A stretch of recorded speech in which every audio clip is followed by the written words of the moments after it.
So you can say when that clock speed starts speeding up, you haven't got time to be working on the wrong problems. I think probably one of the biggest learnings is always spend a lot of time thinking about and defining what your problem is before jumping into solution mode. Yeah. As I say, solutions and ideas are the biggest enemy, one of the biggest enemies of innovation. Welcome to Strategy Meets Reality podcast. I'm your host, Mike Jones, and today I'm joined by Paul Frobisher, engineer, innovator, and founder of Strategic Innovation. We dive into how organisations get innovation wrong, from vague ideas to misplaced incentives, and what it really takes to build capability for navigating uncertainty. From TRIZ to IDEF0 to S-curves, hydrogen and hard-won lessons from the automotive world, this is a grounded, systems-level conversation.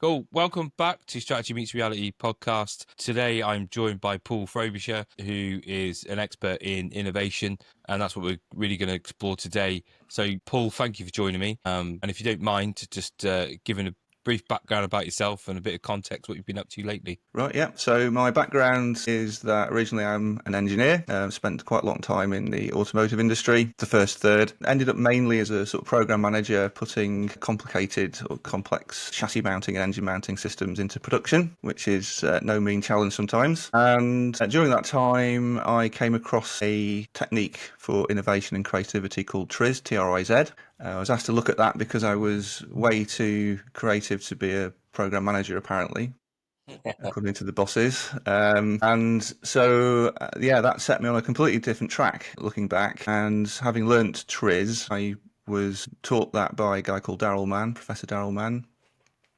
And we basically looked at implementing it in the company I was in, using Bath University to do an action research type MPhil production. Research. So the idea was that we would see whether TRIZ was any good, right? So measure the system, implement TRIZ, measure it afterwards to see if the innovation had improved. And what I didn't realise was that there was not really a definition of innovation, for one, a really good definition. So I didn't even know what I was measuring. And there wasn't, of course, if you don't know what it is, how do you measure it? So there was very woolly definitions about how do you measure innovation. And so I just thought, well, I'll just spend a few weeks defining and working out how to define and measure innovation, and I'm still doing it.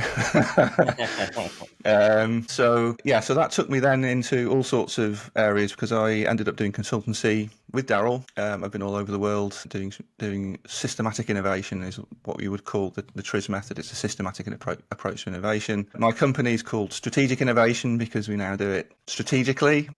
So from working with governments in the Middle East, looking at entire economic sectors, to startups and everything in between, basically. So using this approach to innovation and creativity, but using it in a strategic way. And perhaps one thing to say is just to say, if you want to, we'll dig into a little bit of what TRIZ is, because it's important. I think it's useful for people to understand even just some of the very basic principles. That we'll sort of dig into that. But we're using that consistently over a period of time, all these different types of settings, and we're kind of realizing that innovation and strategy are kind of the same thing in very interesting ways. Yeah. And our latest thing that we're doing is we're developing, we don't even know what it's called really, or what it is. It's kind of an alliance, a movement called Think Better World, and it's targeted primarily at the food system, because we think the food system is probably the most complex system that we do as humanity. It's also the one that trips civilizations up every time, if you look back in history. So we love food.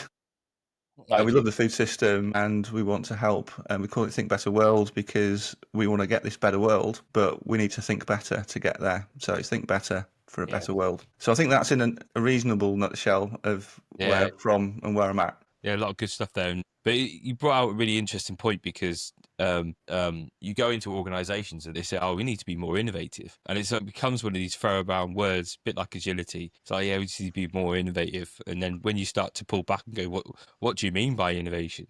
Like how much more innovative do you need to be?" Met by stunned silence. Yeah. So it'd be great to have you on. That's why I wanted to go on to see actually where's the link with innovation strategy. How do you manage innovation in deep uncertainty that a lot of organizations are facing now? Well, I can start with like the definition of innovation.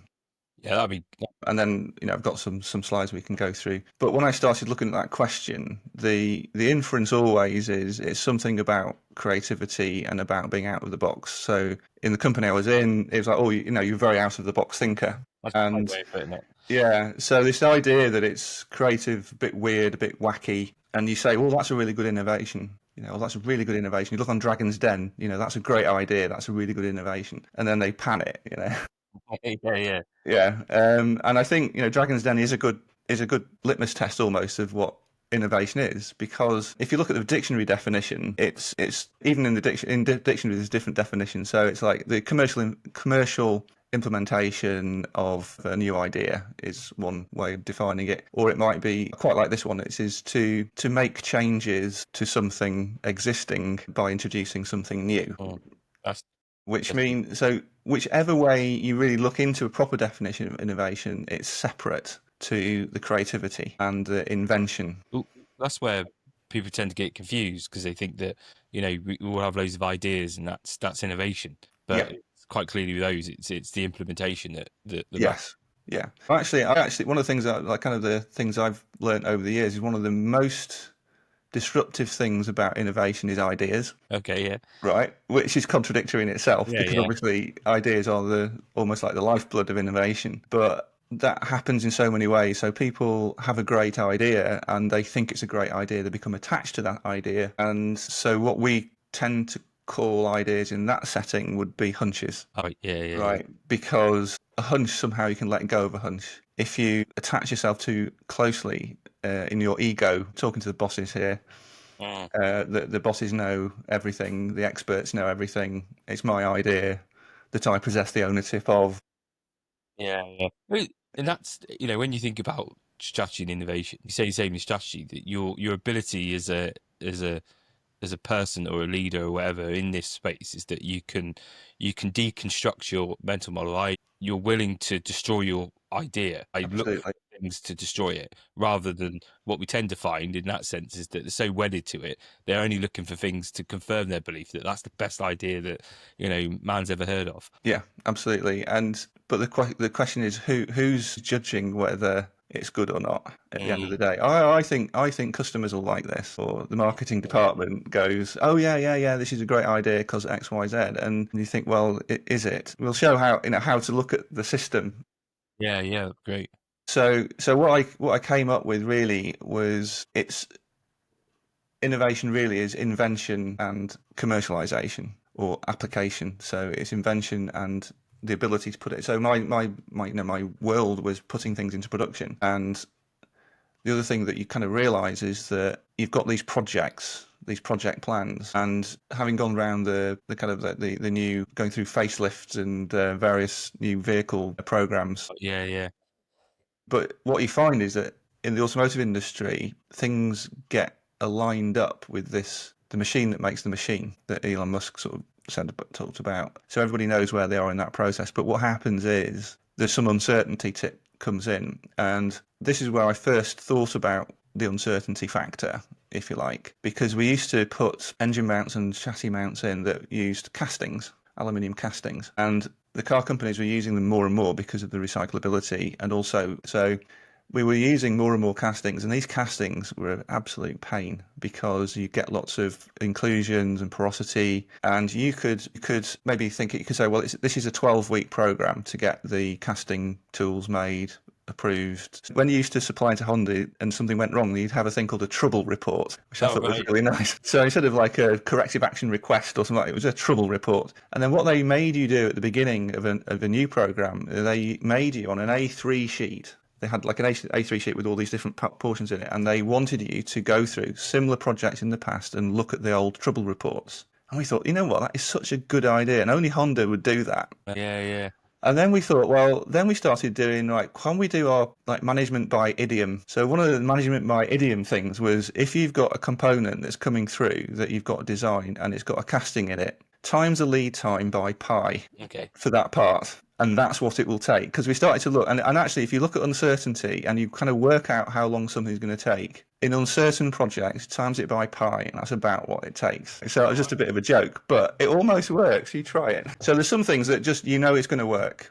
it's totally reliable, and there's other things that don't. Understanding the difference is incredibly important, even just in program management. So then you get this idea that you're in this ecosystem, and the ecosystem is going in different trends, and you're following that trend, and that goes back to the POS stuff and the couplings that you have. So you feel as though you're part of that machine, you're part of the machine that makes the machine. And then we're thinking, even a long time ago, when I was at uni, we used to debate about EVs then, because we used to have the petrol heads like me and my mate. Look how good at electric motors are, DC electric motors. They're just amazing how much power and torque you can get in such a small thing. And yeah, okay, that's fine. Yeah, but what about the batteries?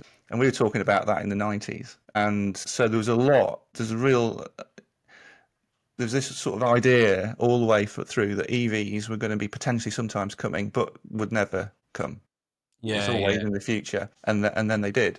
And of course, if you're making engine mounts, it doesn't matter how good you're making engine mounts, and that's innovation. That's disruptive innovation. Yes.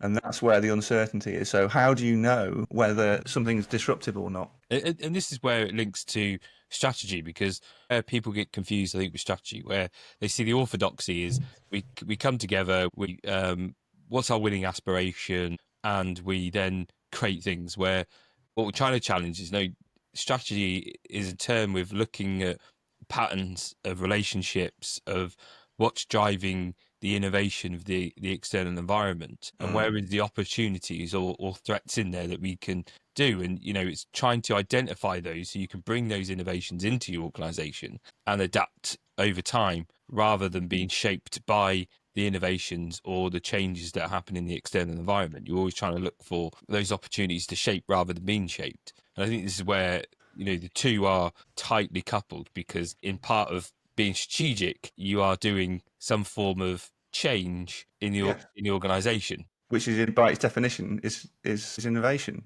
Yeah. Strategy is sort of done through innovation. Yeah. That's why I've been struggling. What is the difference between innovation and strategy? And they are different, and they're called different. They're done by different people, if you like.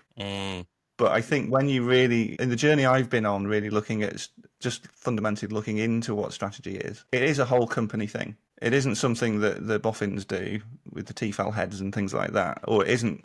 I mean, some organisations are very tech heavy.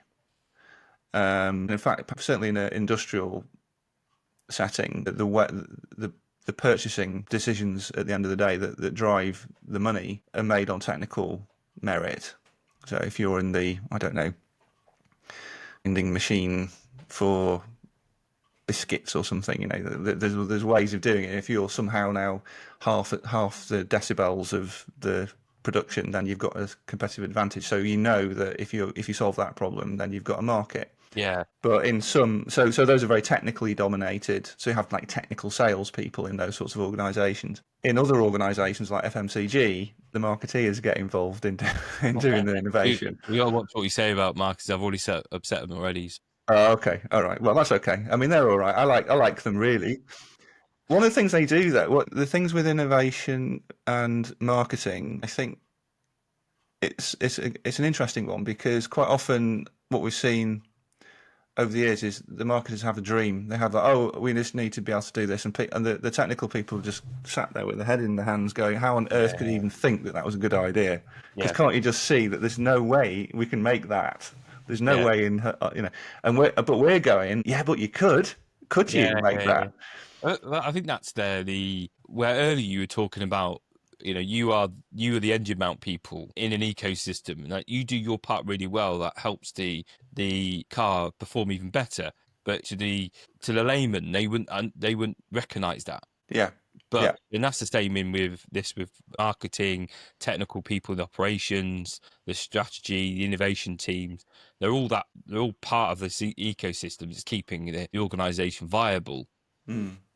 How do we get that connection? And when we're thinking about innovation strategy, it's in that definition we talked about, which is about the implementation. It's you've got the part of strategy which is looking for those relationships and opportunities, and then it's the innovation to be able to go, well, how can we balance this in an organization and develop and implement it whilst not disrupting or swamping our operations as it currently is. And that's building on that one as well, is that what what I was taking there was that there's like these different layers. You've got short term and long term. So a lot of companies and some of the language around innovations about horizons. So Yeah. you're looking at immediate or you're looking at 5, 20 years. So I think the longest we've done really on a proper project was 35, 40 years into the future. And that's really interesting to do that kind of project. Really interesting. It gets tough. We're doing, I think the longest scenario plan I done was probably about 35, 40 years, and it gets tough as soon as you start getting beyond sort of the 10-year point. Then it really does seem to open up, and you've got to really look at the evidence that you're seeing in the weak signal. Yeah, and I think at that kind of 10 to 20 year horizon, it's almost more certain than the next week. I find. Yeah. I mean, I can show you in the slides. I've got a couple of examples. Going back to automotive again, is that so the slides I've got. I'm just conscious that quite a few people perhaps aren't going to be listening in rather than looking at the screen. We So can explain them, and then if it's piqued their interest, I'll put them on. I'll talk about it now, and then we'll perhaps leave the slides to a bit later. But so when I went and presented at in 2019, which of course was just before COVID, the World Systematic Innovation Conference, and it was in Liverpool. And I thought, what do I needed to write a paper about it, and what I call this box model, which was based on this thing called IDEF0, which was a military methodology that was used to understand the systems of the military supply chain back in the 90s when they were doing the Star Wars program. Oh, right. I didn't realise it was from the military. Yeah. I use it a lot in when I use viable systems model. I never knew it's from the military, and I'm really conscious that a lot of things I use are from the military, and it's not intentional. There's a lot of strategy that comes from military. Yeah. That's what I have to tell my clients. I'm like, I'm not bringing this stuff because I'm ex-military. It's just the way it is. So I just spoiled it for you because now you know it's from the military. It's another one. That's another thing now. Can't use that anymore. So in 2009, so when I was writing the paper in I think late 2018, early 2019, doing the thinking for it, and then it was July 19, and it was. At that point, really, the only EVs on the road were Leafs and Teslas. Oh yeah, and those funny-looking BMW ones. Yeah. Being close to the automotive industry, I knew that Jaguar were doing the I-Pace, and that had just come out. And in fact, there was a photo of it I got it on the pavement outside the thing. It was the first one I'd actually got up close to, and it was this sort of idea. So were EVs going to happen or not? And at the time, Tesla were really struggling. I think their finances were in a really bad state. Musk was going through his production hell and everything, and the Model 3, although a great idea, was in many ways an absolute bag of spanners, really. In terms of its build quality. So that was a very interesting one. Would EVs take off or not? There was nothing from Volkswagen on the road at the time. We know now there's a bunch of them, but what I was using is this methodology to say, so we've got this uncertainty, it's an uncertain situation. Where are EVs going to go? What I call this box model, what does it tell us about? We use it as a kind of a forecasting tool to understand where we are. Turns out kind of worked okay. I'm not saying again that this is something that I would do. I would recommend as like the only tool that you would use, but it's a very useful tool in terms of you can see the whole thing on one page. That's one of the things with strategy and with innovation is that everything's connecting to everything else. The easy innovations are one where it's not. So if you've got a simple thing. So some of the stuff that we were doing, again, back to the automotive industry with a chassis mounting system or something, and you say, right, what are we going to innovate here? Well, we know that customers want them snap fit or something like that. So, okay, well, our innovation is like, how do we make it snap fit? And all it does is it involves your plastic supply chain, your tooling guys, the process people, so we're going to turn it from metal to plastic, some bonding agent stuff, some process development, but it's all in your control. Yeah. And if you do it outside of a vehicle program, it doesn't matter if it fails. Yeah, true. Because it's not a Right. factor So of you're what. just disconnecting it, and you could almost be anywhere in the world. You're better off doing it in the factory, so you're testing everything with maybe even the people that are gonna run it in a cell overnight for some prototype, so that the people that are going to be running it in production are familiar with it, all that kind of stuff. Should we just dig into the? Yeah, let's go. Let's dig in. So this is just replaying back to 2019. So again, going back to the innovation measurement question. So this is expanding, going further out than what we've discussed so far. So good old Steve Jobs, he said, "I want to put a ding in the universe." Mm. And I thought that always stuck with me because for two reasons. One is that it's something about what innovation is. He was, as a person, not quite so much now, because I think other people have sort of taken his title, but everybody in innovation circles would talk about Steve Jobs. So that was one reason why with that. But the other one is you could say, well, innovation, how good your innovation is about how big is your ding.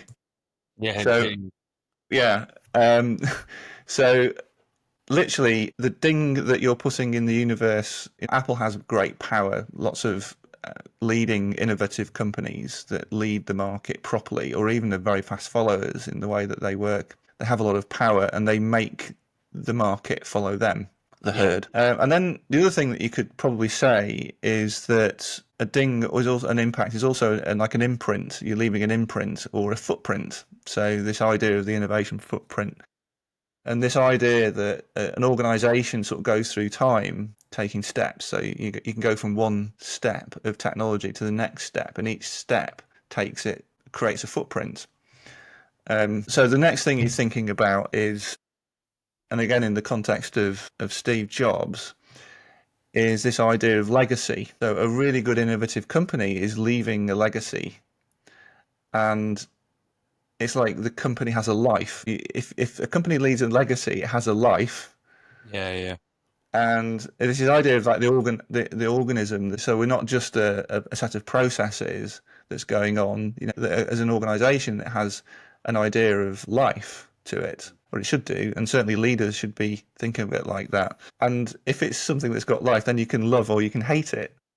And of course, as we know, when we lose somebody close to us, we always say that grief is the penalty or the price that we pay for love. And Steve Jobs was highly missed, obviously, as a person. But you can imagine there was something about Apple itself lost something there, and there was a grief for what Apple might turn into. Obviously, they've done quite well. It's an underestimate, but he put the foundations in for what Apple have done, and they could lose it all in 2 years' time. Who knows? Looking likely at the moment. So Yeah, and then Woolworths, for instance, when they failed, it was people were absolutely grieving in the streets over their penny chews. yeah. There's still you still see it now. There's memes and stuff, or you hear you see things on social media about 80s life. It is. It's something. It's emotional. It's intangible. That's an important fact. That's an important thing to hold on to here, right? As well.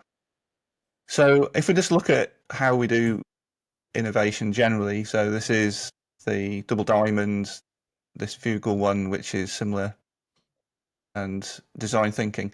What they come up with really is, let's think up some loads of ideas, choose the best one, refine it, and then do it. Yes. That's really what I would call it. So that is the program manager approach to innovation, and it is not wrong. I'm not saying that those models are wrong in any way. This one, Tim Besant, I think, did this one that was quite nice because it's about learning. So it starts with search. So in other words, look for things, select the best one, implement it, acquire, execute, launch, sustain. And this is a little bit about starting to get into open innovation and so on. And then the learning thing. So this idea of this cycle of learning, I thought that was quite interesting. So these are like what you call sequential models, and there's many of them. And then for strategy, there's the goal VSM and Viable System Model, Stafford Beer, and all that. And for innovation, that I was looking at those, thinking, there's something here, but there's nothing I can use right now. And this one at the top right is part of the TRIZ, Systematic Innovation Oh, the world. called So that's saying that any system, has those things, and we do actually use that for categorizing or looking where to look in your system, where to innovate. So do you innovate in your production system, your route to market, or the thing itself, the more ideal product or service, and everybody So has a is TRIZ then a more internal innovation rather than, because I always see innovation as two things. You got internal as in how do we deliver value better, than we do currently, and I think that's a bit like your definition earlier around a new idea to improve on what already exists. And then another part of innovation is external innovation, that we're looking for changes that could provide opportunity for innovation that you will bring into the organization. Yeah, I think both. Yeah, okay. What TRIZ is all TRIZ is really at its fundamental is says looking mainly at the patent database. What can you make your particular problem like a standard type problem? Can you standardize your problem? Reformulate your problem into a standard type problem. Then you can find a standard pre-selected that we found for you options for your solutions, and then can you then interpret that standard solution into your setting as your solution? So in other words, just going straight from problem to solution, you go through this kind of this little separate process, and it works really well. But a lot of it is about psychological inertia, trying to understand what is the real problem. And I think probably one of the big learnings is always spend a lot of time thinking about and defining what your problem is before jumping into solution mode. Yeah. As I say, solutions and ideas are one of the biggest enemies of innovation, because what you do is you get attached to that idea, like we were saying before, and you solve the wrong problem. And we can say it doesn't matter how good your idea is, if you're solving the wrong problem, it's rubbish. Yeah. You've seen that many times. So this is a little dive into the world of IDEF0, Joy. So this is the idea that any process is a verb, and any process has inputs, outputs, mechanisms, and controls. So inputs are defined as something that is consumed or transformed by the process, so an ingredient. A mechanism is a means of doing something, which could be a machine. It can also be a method. And then the output is the result of the process. And the controls are the things which determine what good output is or isn't. So that's the judge of what is good. So if it was I think get that.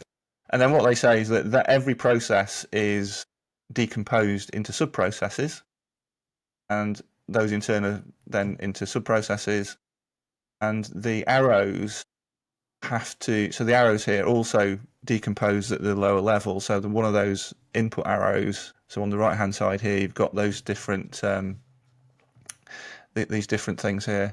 So if you so you can see that this output arrow here still has to have an output arrow, and the output arrow here then cascades up to that. So okay, so I'd used that in the past at this sort of level, going down to, and it becomes very, very complex and very sort of, well, you can look there, that's supposed to be simple, and even that is a bit, for today's market, people glaze over at this, but the thing is that it's what's actually going on.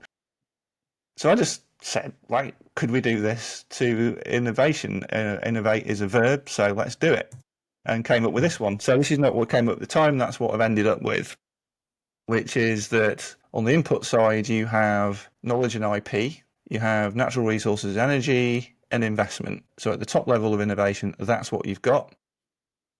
At the bottom, for the means and mechanisms, you've got people, the who, infrastructure, the what, and the tools and methods, the how. So that's people within an infrastructure using tools and methods to create the output, which is the new knowledge. So you've got like a old knowledge into new knowledge, the added value, which usually will be pounds, shillings, and pence, but isn't necessarily added value. So actually, I didn't have the impact arrow initially because I thought, well, added value was something about that. Anyway, then we ended up with impact, and then the tangible and intangible. So when we talked about the life and the love and the intangible stuff, that's there. So, but it's also the positive and negative. So there's like a 4-box model there, isn't there?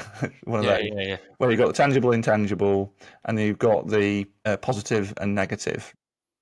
And that all there then is judged by the voice of the customer, the technology, and the business, and that's where that goes. So then, if you start to go down one point, does that make sense to you? Yeah, that makes sense. Yeah. So the next thing I thought, well, let's go down a level, and came up with this, which was basically the normal way of doing innovation would be you plan, develop, and launch, and that would be the sequential type models that we looked at there, double diamond and so on, and then you just basically pass that goes back into the operation of the business. The operation of the business is then passed over to the use through customers. So all that means, what we've just done is shown that operation of the business, so the manufacturing or the whatever the day-to-day business of the customer of the organization is, comes within innovation, and so does use. So your customers are part of your innovation process as well. Yeah. Which means your supply base, the infrastructure that you're in, that's very important. Yeah, and that's often forgotten because I've seen it before. They come up with a good idea, they push this change through, and it's almost like, how does this actually work? So I've seen recent ones where they wanted to move from to electric technology. So they got all the tools and stuff for it, but then when the people at the front line went to go use it, there was no way of actually being able to charge or maintain the tools. That's such a good example, actually. Yeah, Such a good example. Process. So what it means, well, if we go back to here, what you're saying there is that you've created a new idea, and potentially even the people. So we've looked at this before, where when we're looking at those longer term innovations or innovation projects, quite often you're using a new technology like laser. So if you're cutting, if you're a manufacturer of cutting equipment, and laser becomes the thing that you need to be using, if you've got no idea of using lasers, your people issues or infrastructure and your tools and methods, they're all highly affected. Yes. And people forget that. It's really easy to forget that because you're down in one of these develop box. If that develop box just basically you're given a plan from the strategic plan, you've got to develop this. So you do that, you develop it, you work out how to launch it. Maybe the launch people are different to the develop people because the develop people they've sort of organised the business so that basically these are 3 different lots of people, and you've got handovers, and you've got not only just handovers, but you've got battle lines and silos. As a program manager, you've got to be like a very, very good negotiator to persuade a very, very busy and stressed operations manager that they need to give you their machine for like half an hour or overnight or something to do some prototyping. So, yeah, there's a lot of that goes on. And the people issues and understanding how you organise this. But whatever happens, doesn't matter how you're organised, these processes are the sub-processes of innovation. That is the lesson from this. You can't get away from it. So if you just think about the money, so the money's coming in here from outside. If you do, you might not need that. The other money is coming from use from your customers. So you're getting commercial money back into the input. You're also getting feedback into the voice of the customer, if you like. Of course, then you've got this decision to make with the output of the operation. So you've got your factory or whatever it is. You've got money which can go out to shareholders or retain profit, whatever, and you can also then put a proportion of it into your planning, developing, and launching of new stuff. And so you've got budgets which then do that, and that's kind of like how that works. So that makes sense. Well, the biggest decision that you're making strategically is that way. How much do you take out? How much do you put in? How much do you need? And what's the return on that? That's probably something the water companies should have looked at. I think so. Yeah. missed the link. We've solved the problem of UK water companies. They put it, all the value went outwards, and none of them went back into plan, develop, and Exactly, and that what they have done is they have forgotten about the impact. So here's your this is perfect, right? So natural resources and energy, water yeah. is going into your. So they are using water in their system. It is us, and there is industrial and home users that are using the water and giving the money back. But the impact on the tangible and intangible, I think what they're probably working on all the tangible outputs and not realizing what the intangible outputs are. So they see, okay, they may be thinking, well, okay, if it rains really hard this year, we're going to end up with, I don't know how many millions fines, and how many billions would it cost to redo all the sewage system? So we'll just take the hit. But what they forgot was that the intangible results of that, the drip, drip, drip of intangible negativity to the water industry, is starting to cause them a pretty big problem. Yes. So that's their footprint. And it's not just you, it's your supply base. So if you think about the operation of the business, or the people that are doing this, is the messy, the really messy slide. Yeah, you can tell the complexity starts to increase quite quickly. Yeah, so you start to look at the people, look at who's got, just follow that people thing. And so you've got the different people that are involved. But an important part is that if operation is your supply chain, and people like that are involved in the operation, so your supply chain people should be involved in your planning, developing, and launching as well, shouldn't they? That would be obvious, but is very not. Anyway, so we move on quickly for that. So this is a TRIZ sort of what we call the innovation landscape thing. So as people know the S curve, and you have this, what we call the black curve and the red curve. So the black curve is, let's look at it in terms of a system. So we've got a system here that's with our engine mounts, or, our system that we're within, with the system which is down to engines with petrol engines and whatnot, ICE. And then we've got the EV curve over here with a separate system, and it's the jump in between is the big uncertainty with innovation, and we're going through that with so many things at the moment. And what you hope to do as a car company with the EV revolution is that you are going to be the one that takes the stuff out of your current system, so the added value and the knowledge and everything, we put that into our new system, and we take the market.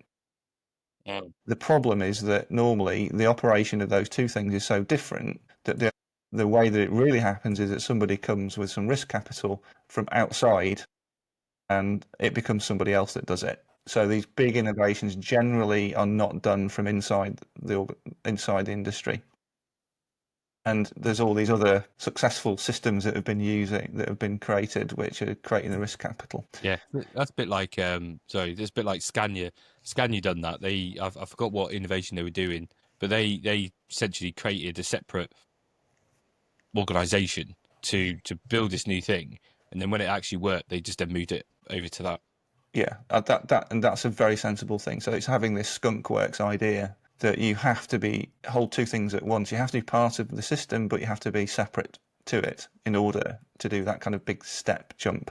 Yeah. I think for me, the automotive industry, it's very difficult for the automotive industry. Here we've got the I-Pace. So I think this was one of the first times I ever saw one on the road, up close anyway. And I probably thought you were ticket attendant, because I can see two double yellow lines there. Yeah, no, exactly. Yeah. But it was just really weird. I was just going into that building to talk about EVs, and then just happened to be an EV there. So it's a sign, And this is what we call the innovation landscape. This is a pattern that we found fits pretty well every client with every industry. There's this black curve, which is the predominant way of delivering the function. So we have this thing on the left called ideality, which is a TRIZ term. So this is how ideal is something, which is the good stuff divided by the bad stuff, basically. And that goes through these S-curve things now. I would also say now that is fit. So how does that technology fit the market? And it starts off fitting not so well, and then it gets better and better as you get better. And The blue ones are what you would call attempts to disrupt the black curve, and they come and they go. They're the jokes. That's the Sinclair C5s, the milk floats, and so on. Yeah.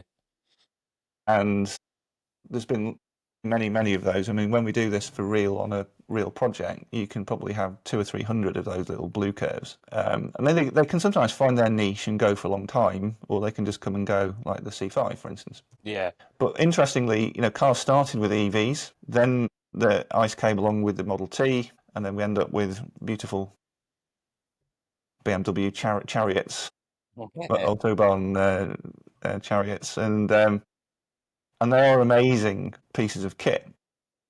And then, of course, the EV thing comes on. This was the question that we're having with Tesla.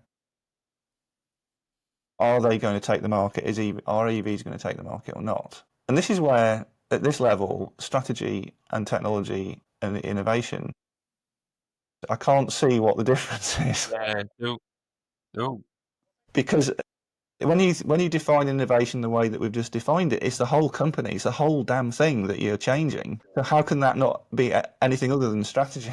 It has to be. It has to be joined because in the end, you're looking to achieve fit into the external environment, and to do this, you you either got capability you already have, and you're just redirecting it in a different way, or there's new capability that you don't have that then needs to go through change, like you said there, to change your organization. Yeah. It's all in one and the same thing, but I think people just bring it out, and that's where you get real confusion in organizations because people go, oh yeah, we've got a innovation strategy, we've got this strategy, we've got that strategy, and really thinking there is a strategy and they're all a part of it.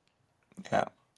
And so that means that everybody has to work together. So those three, I call them the three tribes at the top, the three voices, so the consumer, technology and business, are really, you have to get that right. At these very strategic levels, when it's disruptive innovation, you can't just have the marketing or the technology or the MBA type people deciding what's happening. You have to have teamwork.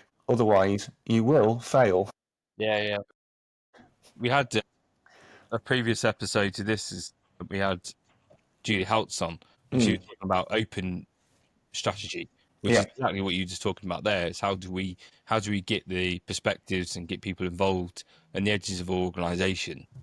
That means bringing organisation involved, which I think is exactly what you're trying to say there. Absolutely, yeah. So it means that the people arrow at the bottom there, it's everybody, and it's not just your organisation; it's your supply base and your customers as well. Yes, yeah. So it's literally everybody. So I'm just sort of conscious of time, but I just wanted to show you how then you can start to use this as a bit of a benchmarking tool, or let's use this to look around. If we are going to investigate every one of those arrows around the box, then we will have evaluated things from every direction that we need to. And like I say, this has been like almost 20, believe me, almost 20 years that this was started, and it was obviously it developed a bit over those years. But I've never found a situation where this does not fit. So it's a really good way of understanding it from all the things. So Yeah. So if we look at this is a TRIZ fundamental. Okay, so it's the idea of contradictions. So in terms of solving problems, a type of problem is like a strength to weight problem. So it's what's called a contradiction, where you have two elements that are fighting each other. So journey distance versus charge time is important for customers. Range versus price for an EV is important. And also it has to be cool. And I think that's one of the things that Tesla did, is that in the early days is they had loads of YouTube clips of people putting the grandmas into a Model S and accelerating from 0 to 60 in about 3 seconds and looking at the price on that was cool. And they certainly were like milk votes. And then for technology, battery capacity versus weight, battery capacity versus time, but it's all about the battery, right? So you start to realize those are things that really matter. The business side of it, you've got two things: legislation and like the banning of ICE vehicles by 2040. That's what was obviously brought it forward at that point. Since then. But then there's the collaborations, what's going on with competition and cooperation and so on in that range. So that's kind of allowing you to say, well, where are we in terms of are those problems soluble? And actually, when you come down to it, at the end of the day, it becomes a technical thing. And you can say, well, actually, really, although they're not solved in 2019, those are orange. They're not red and they're not green, but they're kind of orange. That's where he put it. So it could be disruptable. The available knowledge, you can look into the patent database and you can see that people are looking at EVs and batteries, and that seems to be that they're working on the right contradiction. So in terms of EVs, the EV level, the patents were dropping off, but the patents were rising up on batteries and probably has continued to do so. So what it's telling you is that the industry seems to be working, I suppose, obviously on the right things. So that's a green. And then you can start to say, well, natural energy and resources, there was a lot talking about cobalt at the time, and you'd say that was a red flag. You need to solve the problem of cobalt and getting sufficient lithium in order to solve that problem. So we put that down as a red.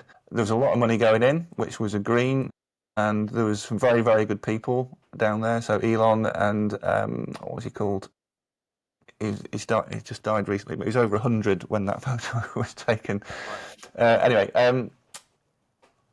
yeah, so the right people working on it, probably the infrastructure not good enough as a red, and then the tools and methods seem to be something in those areas, which means that when you start to look at how Norway are working, and they were going up the S-curve at that point, and now they're kind of like 90-odd% new cars are EVs, and there was a big question at the time. People were saying EVs are going to be cheaper than ICE vehicles by 2025, somebody from Mercedes, and then somebody else was saying there's at least 20 years for diesel and 30 years of petrol because EVs are not going to make it.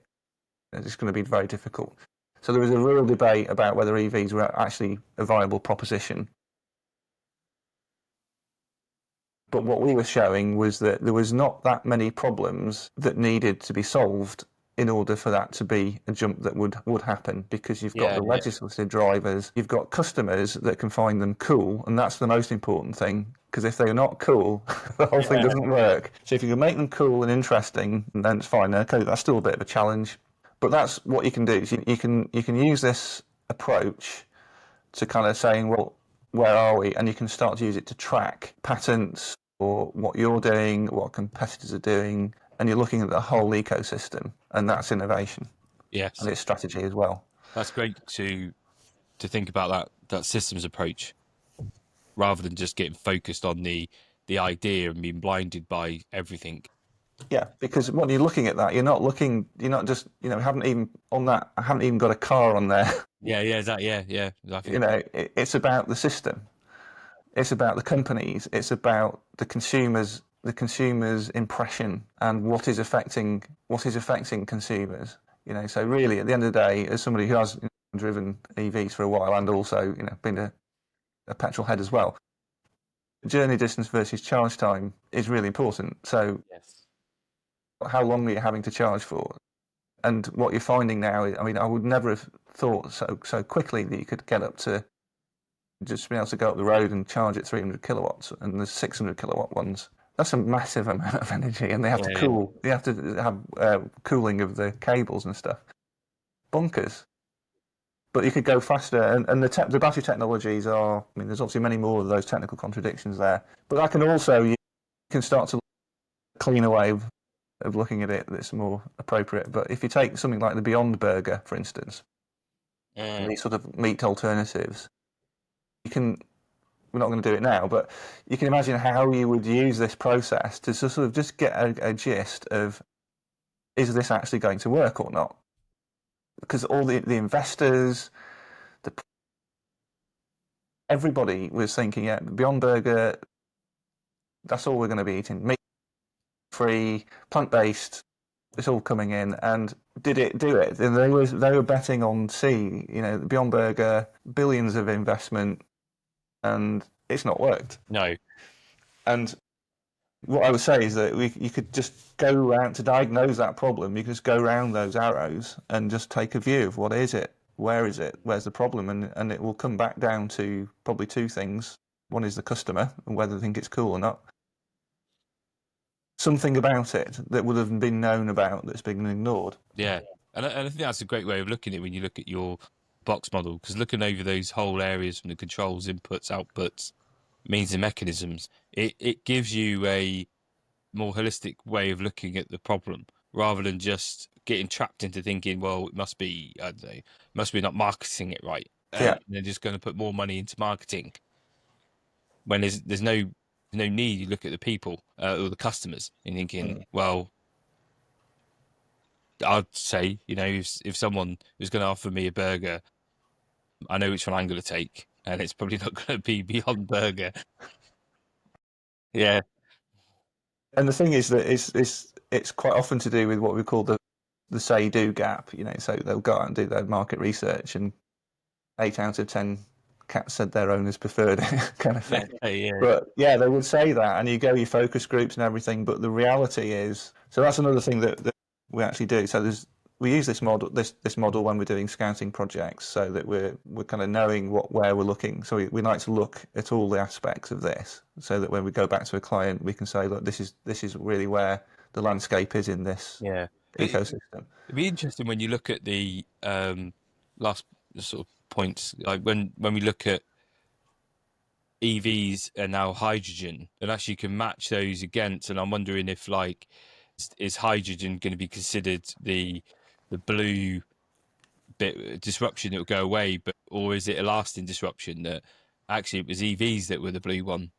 Yeah. Now, I mean, this is an interesting one, right? Because if you go back to, is it a blue one, or go back to this, right? And you say, well, is there another S curve which is coming back, which is like an even better red curve, which is hydrogen, right? I'm wondering whether effectively what this becomes is two separate curves, two separate markets, because I think gut feel at the moment, and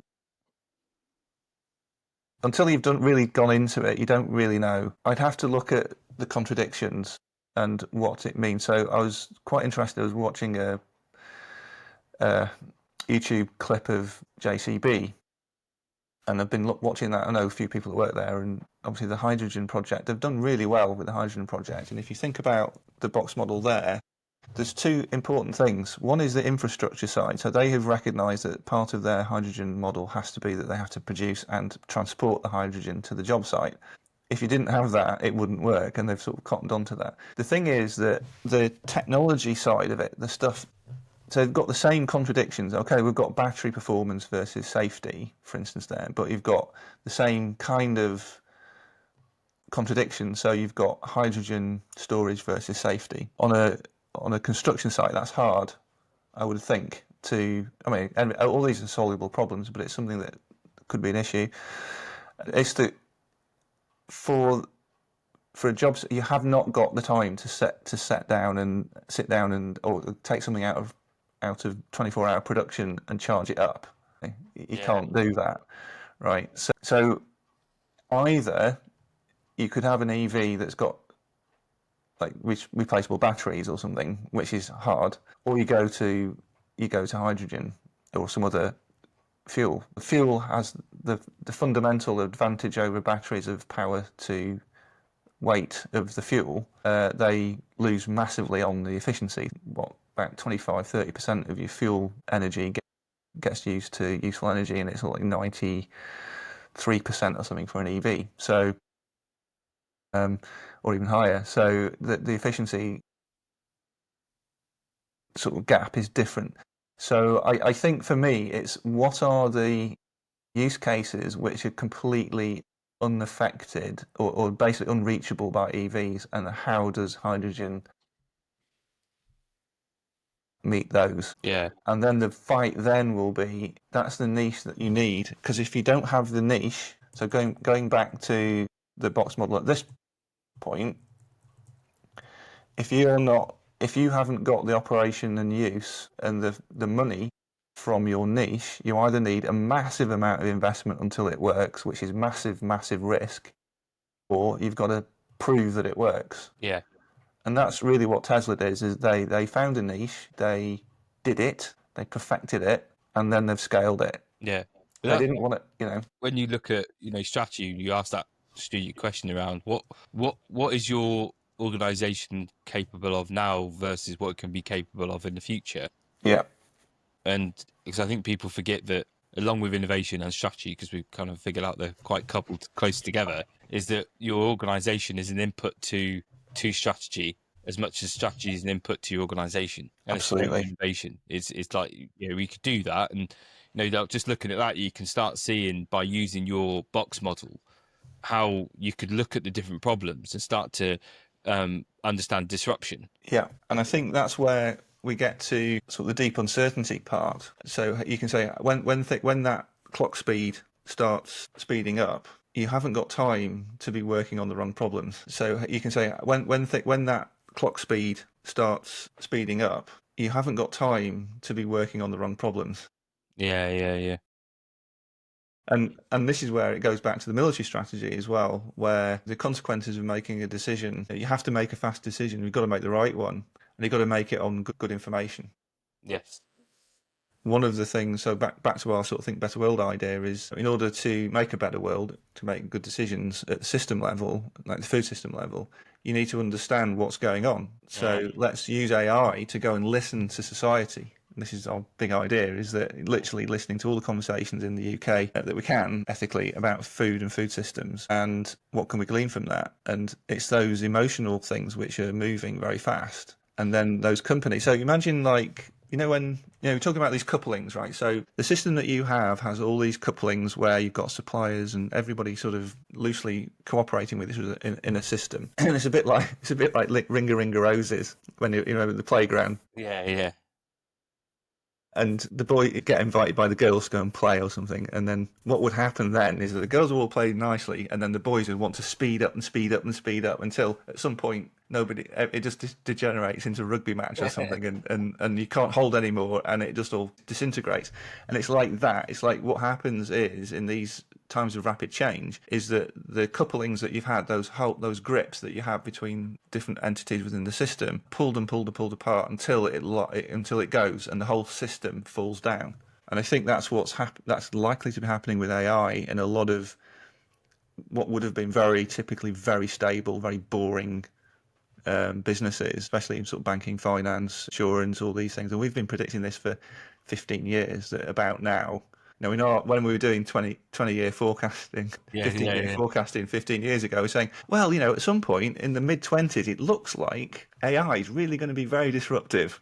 Yeah, exactly. What would happen? What should we be doing about that? So, and it's going to have very, very, very, very unpredictable consequences. Even with all these sorts of ways of modelling and thinking about it, it's very difficult to understand what the consequential cascade is going to be. But I come back to the capability side: is if your company is capable of working in uncertainty and making sure that you understand those key contradictions that you're working on, then you've got a chance. Yeah. And so you need to use methodologies that allow you to see what the key, what are you all about as a company? What are the threats that are coming in, and how do you adapt and make good decisions and be lucky? Yeah. And what needs to adapt as well, because we said that innovation and strategy involves the whole organization. It does, but not all the organization is adapting at the same time. And I think that's crucial, that with your approach and we do with patterns and good strategy, is realizing that there are maneuvers that need to happen, and these maneuvers will happen sequentially. They don't all have to happen at the same time. They can happen sequentially. Yeah. And there's some bits of your organization that are just static. They won't change fundamentally. Some bits will, but not every little bit of it. And it's thinking around having that look to go, well, what actually needs to change, what doesn't, Yeah. what sequence does it need to happen. And I think what happens, what's in these sort of times again of disruption, the manoeuvres that you're having to do. I think this is where POS really works so well with this, because this sort of the box model kind of diagnoses like where things are and where the journey needs to go, which then with the POS stuff allows you to say, well, where are all the actors in here? And also the box model, there might be actors in there that we've identified that perhaps you wouldn't think about being part of the POS. And that helps you to work out what's the journey, how do you maneuver through that uncertainty. So I think, there's a really good sort of tie up with those approaches. Yeah. Well, been absolutely fascinating. We've explored a lot, and I didn't even think when I asked you to talk about innovation that we'd sort of go this way. But that's why I love the nature of these Yeah. conversations, because we keep them loose and we see where it takes us. And I Yeah. think it took us some really fascinating places. But what would you like to leave our listeners to think about from this episode? I think it's just that innovation is, I think it's going back to the innovation is almost one of the most important aspects of a company's life. Yeah. Going back to that life thing, the way that you navigate through a business is navigating through life, if you like. It's think about it as being a person. I think, Yeah. and going back to that life and love and thing, is that actually doing it right, treating your people, if you're in charge of a company, the people are part of your lifeblood, and you need to think about how people are going to navigate through these times of uncertainty. And of course, there's the whole thing about redundancies and all those sorts of things going on. But how are you going to navigate through that and maintain the legacy? That's what I think. Keep thinking on this thing about legacy, is that you have to be proud, if you like, about what you're going to be doing as a company. Yeah. And that, to me, like, is almost like the very top level thing, because it's about the personality and the kind of way that you're navigating. And then everything falls below that. So, are you a fast follower? Are you a leader Are you part of the herd later on? Play your part, but play it in a really positive way that you can be proud of. And then everything else sort of fits into that. And the innovation is so close to being strategy. I still don't know how to define how Yeah. how do you define this distinction between innovation and strategy? So I'd ask people to say, well, if there's a discussion about that would be really interesting. Yeah.